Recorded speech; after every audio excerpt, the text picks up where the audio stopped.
हाँ, फाइनली।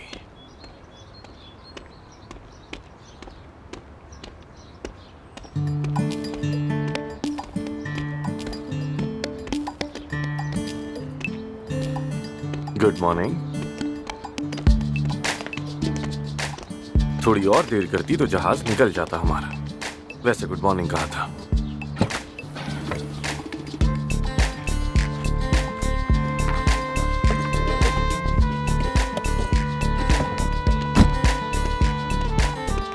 एक बात तो बताओ, क्या तुम अब भी नाराज हो मुझसे?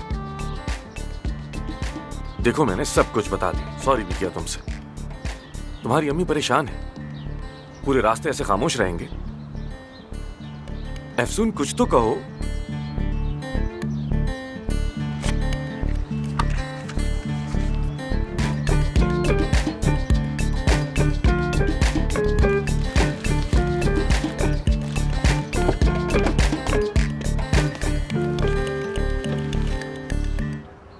मैंने तुम्हारी अम्मी के साथ कोई साजिश नहीं की। मैं तो हेल्प करना चाहता था, और वो भी तो तुम्हें मनाना ही चाहती है ना।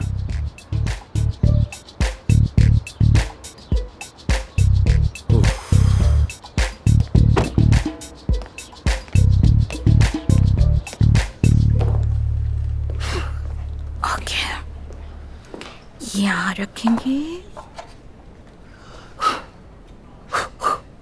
जानान, क्या तुम मेमोरी लॉस जैसी किसी बीमारी का शिकार तो नहीं हो रही हो?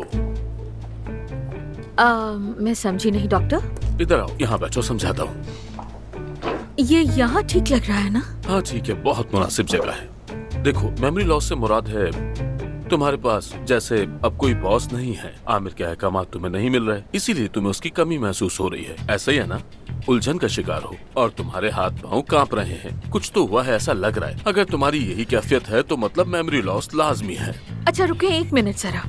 ये इस तरह है जैसे कि आमिर के पास पेशेंट नहीं है और बीमार मैं हो गई हूँ। क्या वाकई डॉक्टर मैं बीमार हूँ? क्या वाकई मैं बीमार हूँ? नहीं, ये बीमारी नहीं है। मेरे साथ भी ऐसा होता है। मसलन लैला अगर 2 दिन खफा रहे तो तीसरे दिन मेरी गर्दन से नीचे तक पसीना बहता रहता है। सुबह उठता हूँ तो सारा जिस्म पसीने में नहा रहा होता है। ये बीमारी नहीं है, इसको हम एंजाइटी कहते हैं। देखो मसलन महानूर को, वो छोड़ो यार, मुझे इस सबसे क्या, इस अदाकारी से वो खुद को तसल्ली देती है। देखो लड़कियों, मेरी एक नसीहत है और ये नसीहत तुम्हारे बहुत काम आने वाली है। महानूर, तुम्हें भी मेरी बात गौर से सुननी चाहिए। शादी कर लो लड़कियों। तुम्हारे सर पर कोई मर्द होना चाहिए, वो भी ऐसा मर्द जो मेज पर जोर से मुक्का मार सके। हाँ? ओफ यासिर, ये बुआओं वाली बातें मत करो।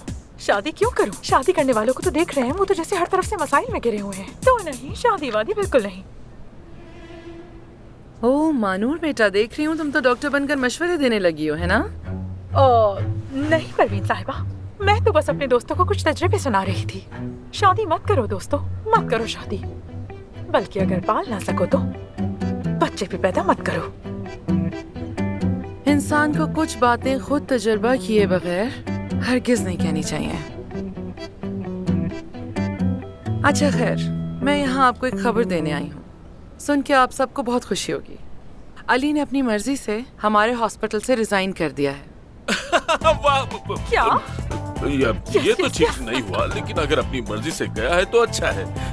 अब हम पुराने सिस्टम में वापस जा रहे हैं। Wish you good luck. शुक्रिया मैडम, फिर मिलेंगे। कितनी खुशी की मुझे खबर लगता है कि वो अमेरिका चला गया है। चलो, लॉस एंजलिस तक का सफर तो शुरू हुआ।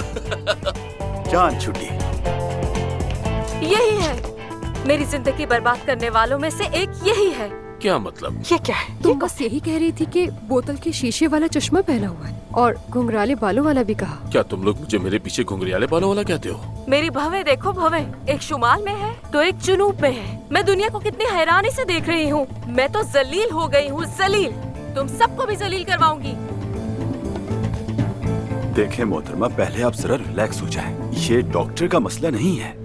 हम अक्सर इस तरह के मसाइल देखते हैं। अगर आप 2 हफ्ते बाद आएंगी तो हम छोटा सा रीटच करके आपका ये मसला हल तो कर मैं देंगे। 2 हफ्ते इसी हाल में घूमती रहूं क्या?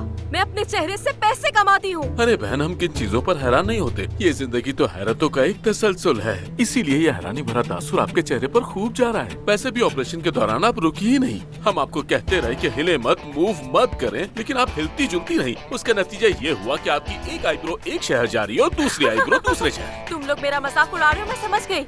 अब मैं दिखाती हूँ तुम सबको। नहीं मैडम, हमारा कीमा ना बना है। मैडम, ये क्या कर रही हैं आप? मत मेरा कीजिए। कीमा